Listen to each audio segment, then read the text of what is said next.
அங்க நிறைய பணம் சிதறி இருக்கிறத பார்க்கலாம். We can see too much money scattered there.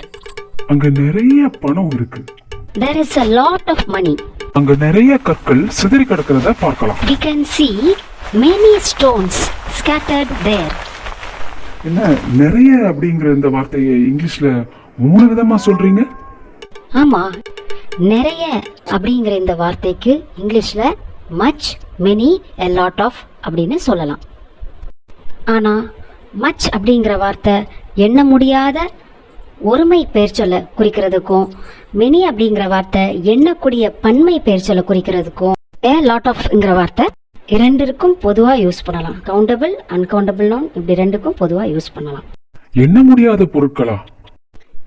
எடுத்துக்காட்டா வாட்டர், மணி, ஹாப்பினஸ் இதெல்லாம் சிங்குலரா தான் சொல்லுவோம், அதாவது ஒருமையா தான் சொல்லுவோம். இதெல்லாம் அளக்க முடியுமே தவிர எண்ண முடியாது.